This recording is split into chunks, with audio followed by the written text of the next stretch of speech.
पाकिस्तान में आर्थिक हालात हर बीतते दिन के साथ खराब होते जा रहे हैं। सबसे बड़े वित्तीय संकट का सामना कर रहे देश में महंगाई ने लोगों का जीना दुर्भर कर रखा है। प्याज से लेकर आटा तक के दाम आसमान तक पहुंच गए हैं। दूध चावल तक लोगों को नहीं मिल पा रहा है। ऐसे में जो आंकड़े हम लोगों के सामने आ रहे हैं उनको देखकर तो यही कहा जा सकता है कि आखिर क्या खाएगा पाकिस्तान। पाकिस्तान की ये हालत कैसे हुई? क्या पाकिस्तान पहले से ही ऐसा था? आइए जानते हैं आज के वीडियो में। और अगर चैनल को सब्सक्राइब नहीं किया तो सब्सक्राइब कीजिए। चलिए शुरू करें। 1947 में ब्रिटिश भारत के 2 भागों में बंटने के बाद भारत और पाकिस्तान का निर्माण हुआ। शुरुआत में पाकिस्तान के हालात ऐसे नहीं थे जैसे आज हैं। अगर हम बात करें 1960 की तो 1960 में पाकिस्तान की प्रति व्यक्ति आय जहां 6,797 पाकिस्तानी रुपए थी, तो वहीं उस समय भारत में यह आंकड़ा इससे भी कम यानी कि 6,708 रुपये था। यानी अगर हम गौर करें तो भारत के मुकाबले ये 89 रुपये ज़्यादा थी। वहीं अगर आज की बात करें तो आज पाकिस्तान के लोगों को खाने के लाले पड़े हुए हैं। पिछले 1 साल के पाकिस्तान में बिगड़ते हालात पर गौर करें तो सबसे पहले देश में भयानक बाढ़ ने तबाही मचाई। उसके बाद हर बीतते दिन के साथ सरकार की चिंता में इजाफा होता गया। अब तो पाकिस्तान की सरकार भी ये मान चुकी है कि देश में गंभीर स्थिति है।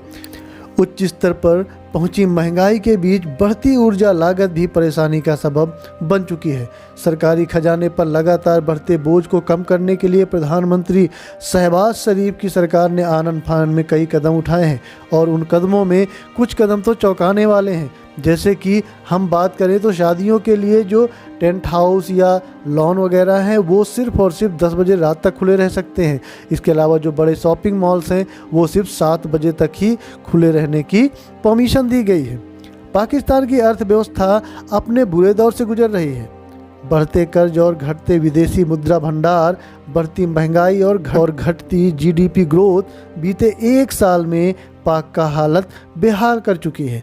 देश में विकराल होते आर्थिक संकट का अंदाजा इसी बात से लगाया जा सकता है। पाकिस्तान अमेरिका का अपना दूतावास तक बेचने के लिए तैयार हो गया है, जो अभी तक खाली पड़ा हुआ है। यह दूतावास एक बिल्डिंग है जो अमेरिका में काफ़ी समय से खाली पड़ी हुई है। पाकिस्तानी गवर्नमेंट इसको बेच करके एक अच्छी खासी रकम जुटाने का प्रयास कर रही है, जिससे वह अपने दुख में, अपने जख्मों में कुछ मरहम लगा सके। पाकिस्तान में रोजगार की कमी अपने चरम पर है। पाकिस्तान का विदेशी मुद्रा भंडार जिस तेज़ी से ख़त्म होता जा रहा है, देश जरूरी सामानों के आयात के लिए भी मुहताज होता हुआ नज़र आ रहा है। पेट्रोल डीजल से लेकर अन्य ज़रूरी सामान के लिए लोग परेशान हो रहे हैं। पाकिस्तानी रुपए की वैल्यू $1 के मुकाबले बहुत तेज़ी से गिर रही है। अगर आज के सिनेरियो की बात करें तो 281 पाकिस्तानी रुपए $1 के बराबर है। सोशल मीडिया पर वायरल हो रहे वीडियोज और तस्वीरों को देखकर लग रहा है कि लोग रोटी के लिए जान की बाजी लगाने के लिए मजबूर हो गए हैं।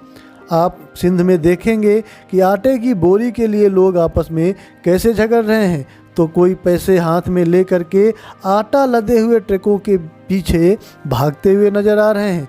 कीमत की बात करें तो देश में आटे का दाम 150 रुपये प्रति किलोग्राम तक पहुंच गया है। प्याज के दाम 1 साल पहले की तुलना में 4 गुना रेट पर बिक रहे हैं। इसके अलावा दूध का दाम अब 250 रुपये लीटर हो गया है, जो वाकई में हैरत कर देने वाली बात है। द गार्जियन के मुताबिक पाकिस्तान इस वक्त $100 अरब यानी 8.3 लाख करोड़ रुपए की कर्ज तले दबा हुआ है। और अगर हम इस कर्ज की बात करें तो इस कर्ज में सबसे बड़ा हिस्सा चीन का है, जो कि 30% का है। शनिवार को सिंध राज्य के मीरपुर खास जिले में फूड डिपार्टमेंट की ओर से ट्रकों पर आए आटे के पैकेट देखकर भीड़ उमड़ पड़ी और पाकिस्तानी मीडिया के मुताबिक छीना झपटी में कई लोग घायल हो गए, जबकि एक मजदूर के मौत की खबर भी सुनने में आ रही है।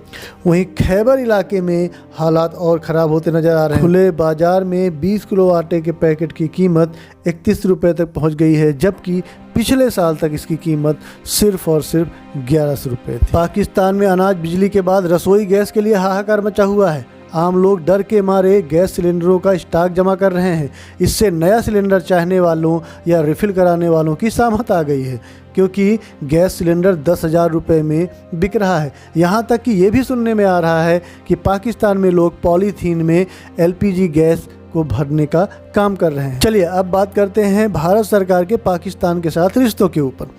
पाकिस्तान ने मोदी सरकार के जम्मू कश्मीर से अनुच्छेद 370 खत्म करने के फैसले के विरोध में भारत के साथ अपने व्यापारिक संबंध खत्म कर लिए थे, लेकिन अब भारत को अकड़ दिखाना पाकिस्तान को बहुत महंगा पड़ रहा है।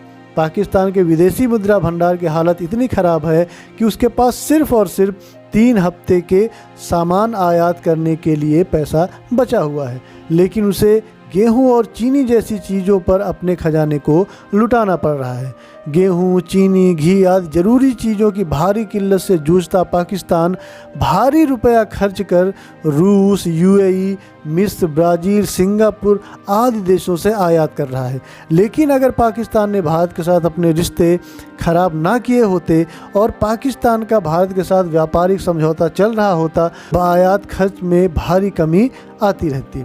दूसरे देशों से आयात करने में पाकिस्तान का जो शिपिंग चार्ज काफ़ी बढ़ गया है और डॉलर के मुकाबले पाकिस्तानी रुपए के अवमूल्यन ने इस संकट को और गहरा कर दिया है। भारत कई देशों को जिस दर पर गेहूं बेच रहा है, पाकिस्तान को दूसरे देशों से गेहूं खरीद के लिए उससे कहीं अधिक पैसे देने पड़ रहे हैं। यहाँ तक कि अभी हाल ही में भारत सरकार ने मानवीय सहायता के नाम पर 9,000 टन गेहूं अफगानिस्तान को दिए हैं। तो अगर भारत सरकार के साथ पाकिस्तान के रिश्ते बेहतर होते तो भारत सरकार डेफिनेटली पाकिस्तान की इस क्राइसिस में मदद करने के लिए आगे हाथ बढ़ाती। भारत से व्यापारिक रिश्ते तोड़ने के बाद पाकिस्तान कंगाल हो गया है। आज वहाँ पर लोग दाने दाने को मजबूर हो गए हैं।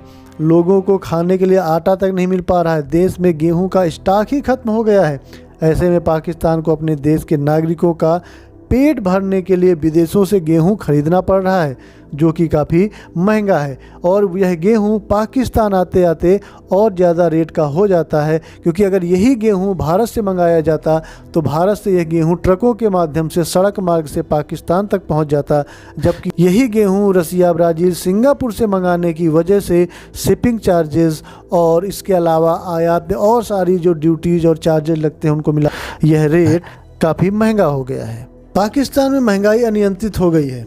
लोगों को आटे की एक बोरी के लिए घंटों लाइन में लगना पड़ता है। अभी तक इस वजह से काफ़ी लोगों की कुचलकर मौत भी हो चुकी है। पाकिस्तान की नीतियों, वहाँ की सरकारों की अस्थिरता की वजह से पाकिस्तान के ऊपर भी श्रीलंका जैसे दिवालिया होने के हालात आ गए हैं। पाकिस्तान का दोस्त चीन कितना साथ देगा और उस मदद के बदले चीन पाकिस्तान से क्या चाहेगा, ये तो देखने वाली बात होगी। फिलहाल पाकिस्तान की कंडीशन ऐसी नहीं है कि वह अपने विदेशी मुद्रा भंडार से लिए गए कर्जे का ब्याज भी अदा कर सके। पाकिस्तान के हालात वाकई में इस समय ख़राब है। तो ये वीडियो कैसा लगा ज़रूर बताइएगा कमेंट करके, और अगर वीडियो अच्छा लगा हो तो चैनल को सब्सक्राइब कीजिएगा।